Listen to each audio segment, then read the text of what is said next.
7ই ফেব্রুয়ারি। আজ দেখা করতে যাওয়ার পথে ওর জন্য 10টা লাল গোলাপ কিনলাম টালিগঞ্জ মেট্রোর সামনে থেকে। দাম শুনে তো আমার রেটিনায় সর্ষে ফুল। অন্যান্য দিন যে গোলাপগুলো মাত্র 5 টাকা করে নেয়, আজ সেগুলোই 30 টাকা। এই নিয়ে 10 বছর হলো আমাদের সম্পর্কের। মহারানীর আবদার, বছরের সঙ্গে সঙ্গে গোলাপের সংখ্যা বাড়াতে হবে। তার মানে এই পরের বছর 11টা, আর আজ থেকে 40 বছর বাদে 50টা। এটা আবদার না গভর্নমেন্ট নোটিশ? মাঝে মধ্যেই গলিয়ে যায় আমার। 8ই ফেব্রুয়ারি। আজ এই নিয়ে প্রায় 3729 বার প্রপোজ করতে হলো ওকে। এই প্রপোজ ডেফে তো একটা অজুহাত মাত্র। প্রথম প্রথম মহিলা ভালোভাবেই প্রত্যুত্তর দিতেন, তারপর একটা নতুন কায়দা শিখলেন। প্রায় ঘাড় ধরে প্রপোজ করিয়ে নেওয়ার পর চুপ করে আকাশের দিকে তাকিয়ে থাকতেন। আমি যখন বলতাম, কিরে উত্তর দিলি না যে, অনেকক্ষণ চুপ করে থাকার পর মুচকি এসে বলতেন, ভেবে দেখব। আর আজ তো কিছুই বললেন না। খানিকক্ষণ চুপ করে থাকার পর একটা মৃদু হাসির শব্দ পেলাম মনে হলো। বুঝলাম ওটাই ওর উত্তর।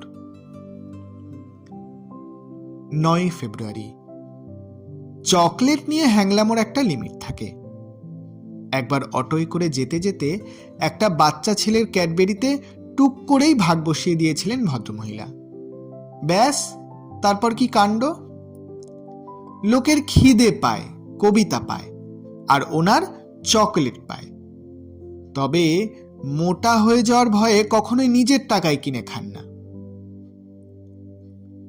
আজ ওর জন্য একটা ইয়াব বড় চকলেট কিনে নিয়ে যাওয়ার সময় দেখলাম রাস্তার অন্য পারের ফুটপাতে একটা ছেলে তার প্রেমিকার জন্য একটা আমার মতোই ইয়াব বড় চকলেট কিনে নিয়েছে। দেখে মনে হলো তার মানে আমি একা নই। 10ই ফেব্রুয়ারি। আজ শরীরটা খারাপ থাকায় আর দেখা করতে যেতে পারিনি। এরকমটাই জানিয়েছে মহিলাকে। আসলে গোলাপ আর চকলেট তাও ঠিক আছে, কিন্তু এই বয়সে একটা বুড়ো লোক বাচ্চা বাচ্চা ছেলে মেয়েদের মাঝখানে দাঁড়িয়ে গোলাপি আর হলুদ টেডিগুলোর মাঝে কোনটা বেশি নরম সেটা দেখার জন্য বাছাবাছি করছে। এটা কি মানা যায় বলুন তো? তাই এই টেডি ব্যাপারটা অনলাইনে কিনে ওর ঠিকানায় কুরিয়ার করে দিই। প্রথম বছর মহারানী একটু রাগারাগি করেছিলেন, কিন্তু তার পরের 2 বছর, মানে এই শেষ 2 বছর, আমার অসুবিধাটা মহারানী বুঝতে পেরেছেন, কিছু বলেননি। 11ই ফেব্রুয়ারি। তুমি দিনে 5টার বেশি সিগারেট খাবে না, প্রমিস? আমি ছাড়া অন্য কোনো মেয়ের ছবিতে লাভ রিয়াক্ট দেবে না, promise? I like your salt and paper look, so you are not going to dye your hair, promise? এই ছিল মহিলার গত 3 বছরে প্রমিস করানোর নমুনা। এই যৎসামান্য প্রমিসিং এজেন্ডা নিয়ে যে মানুষটা গত 3 বছর ধরে দিনের পর দিন আমাকে সহ্য করেছে, তাকে ভালো না বেশে থাকা যায় বলুন? তাই আজ আমি আগে ভাগেই বলে দিলাম, প্রমিস, তুই যা বলবি আমি তাই করব। শুনে মহিলা এতটাই হতভম্ব হয়ে গেলেন যে ঠোঁট থেকে আর কোনো কথাই বেরোলো না। 12ই ফেব্রুয়ারি। আজ একটা সিকিউরিটি গার্ড আমাদের দেখে কিছুক্ষণের জন্য থমকে গেছিল। মহিলার বরাবরের অভিযোগ আমার উচ্চতা নিয়ে। আমি যখন ওর পাশে হাঁটি তখন নাকি আমাকে ওর জেঠু বলে মনে হয়।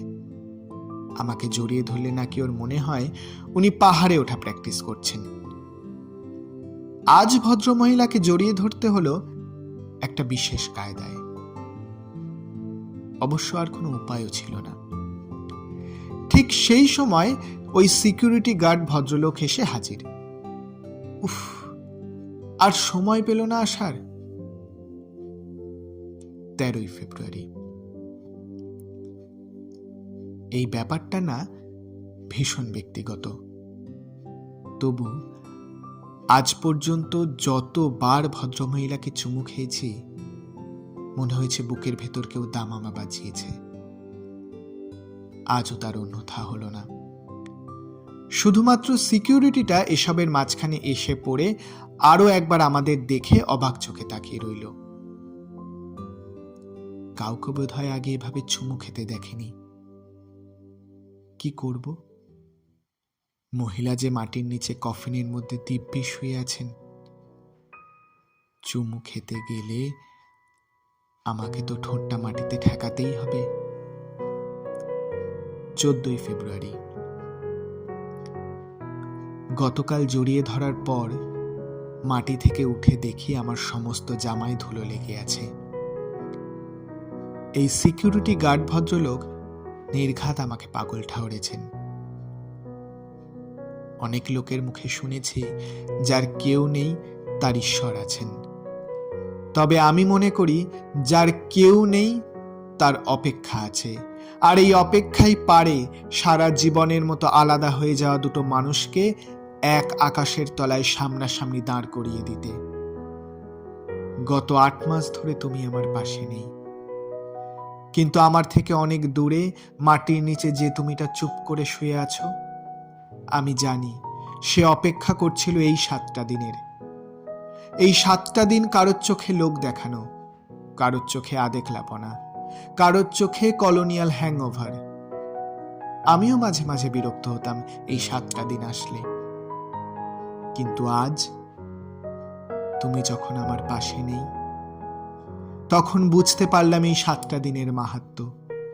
এই যে বছরের নির্দিষ্ট 5টা দিনেই ধুমধাম করে দুর্গাপূজা হয়, এই যে বছরের নির্দিষ্ট একটা দিনেই ঈদ পালন করে মানুষ, এই যে বছরের নির্দিষ্ট একটা দিনেই সমস্ত শহর ঝলমল করে ওঠে ক্রিসমাস পালন করার জন্য, এগুলো তো বছরের যে কোনো দিন হতে পারত, কেন হয় না? কারণ তাহলে অপেক্ষা নামক শব্দটাই চিরতরে মুছে যাবে উৎসবের অভিধান থেকে।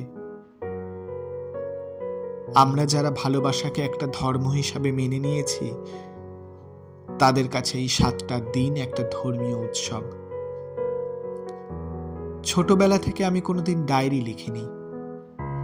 গত 7ই ফেব্রুয়ারি রাতে প্রথম লিখতে বসেছিলাম। তাই গত 6 দিন যা যা লিখেছি সেগুলো পড়ে হাসি পেলেও সেটা সম্বরণ করার চেষ্টা করুন। আজ এই পাতাটা এখানে বসে লিখছি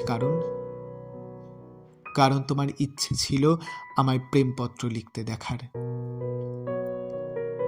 এই লেখাটা শেষ হওয়ার পর ডায়েরির 7টা পাতা আমি রেখে যাব এখানে। সাথে নিয়ে যাব এমন একটা ডায়েরি যাতে চাইলেও এই 7টা দিনে কোনো দাগ কাটতে পারবে না। আবার এইভাবেই পরের বছর এই দিনে একটা ডায়েরি হাতে নিয়ে বসবো তোমার সামনে। যাওয়ার সময় রেখে যাব আরো 7টা পাতা। ততদিন অপেক্ষা করো, কেমন?